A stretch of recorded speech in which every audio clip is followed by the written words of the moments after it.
នៅពេលគេរកសេវាកម្មមួយគេអាចបានឲ្យតម្លៃទៅលើគុណភាព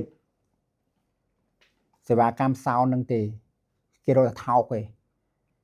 មានមនុស្សជាច្រើនតាក់ទងមកយើងលោកគ្រូខ្ញុំចង់បានប្រព័ន្ធសម្លេងលំដាប់បែបនេះបែបនោះនៅពេលយើងដាក់តម្លៃទៅយើងចេញខ្វោតឲ្យគាត់ទៅគាត់ឆ្លើយតបមកយើងវិញថាគាត់អត់ដឹងថាមានឧបករណ៍អីខ្លះសេវាកម្មអីខ្លះគាត់មើលគេគាត់មើលតែលើ balance ទេអញ្ចឹងគេអាចបានដឹងថាសេវាកម្មគេមានអីខ្លះគេប្រើ brand អីខ្លះគេប្រើរបៀបអីខ្លះការងារគេមានអីខ្លះមូលហេតុនេះហើយដែលនៅស្រុកយើងឲ្យវារីកចម្រើនទៅមុខទៀតទៅអត់បានទេ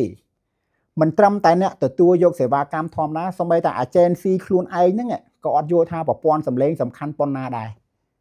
ពេលខ្លះធ្វើឲ្យតែបានពេលខ្លះធ្វើឲ្យតែមានគេអត់ខ្វល់ចឹងសួរថាយើងខំប្រឹងដើម្បីអីយើងរៀននេះដើម្បីអីបើគេឲ្យតម្លៃផងហ្នឹងអារឿងគេមិនឲ្យតម្លៃជារឿងរបស់គេប៉ុន្តែរឿងដែលខ្លួនយើងឲ្យតម្លៃខ្លួនយើងត្រូវការមានជំនាញពិតប្រាកដយើងត្រូវការរៀបចំខ្លួនយើងឲ្យបានល្អបំផុតថ្ងៃណាមួយគេនឹងឲ្យតម្លៃមែនអត់អញ្ចឹងបើយើងរៀបចំប្រព័ន្ធសម្លេងមួយគ្រាន់តែយើងប្រើពាក្យមួយថាថោកប៉ុន្តែឮសម្លេងបាទគេយកនឹងទៀតទៅថោកឮសម្លេងនៅវាអសនអត់មានទេបាទយើងអត់គ្រប់គងទេយើងគ្រប់គងនៅ quality គុណភាពការងារយើងមានរូបភាពច្បាស់យើងមានក្រុមការងារច្បាស់យើងមានអីវ៉ាន់ពិតប្រាកដយើងអត់អាចបំឡំបងប្អូនណាម្នាក់បានទេបាទមិនមែនចេះតែសេដល់ពេលដល់ថ្ងៃមែនទេអត់មានឲ្យគេដាក់ mixer ប្រភេទនេះដាក់ mic ប្រភេទនោះបាទដល់ពេលដល់ថ្ងៃមែនទេតែណាឆ្កុយហើយមានច្រើនបាទអ្នករស់ស៊ីបែបនឹងមានច្រើនណាស់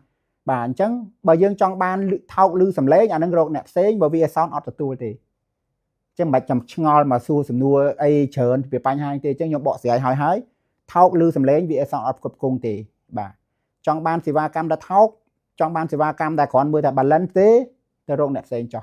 បាទអញ្ចឹងយើងអត់ទេបាទខ្ញុំតែងតែប្រាប់គ្រប់ក្រុមហ៊ុនទាំងអស់ដែលគេតាក់ទងមកខ្ញុំធ្វើច្បាស់ឲ្យគាត់តម្លៃខ្ញុំប៉ុណ្ណេះយកបានឬមិនបានយើងចរចាគ្នានិយាយគ្នាបើអត់ក៏អត់ចោះ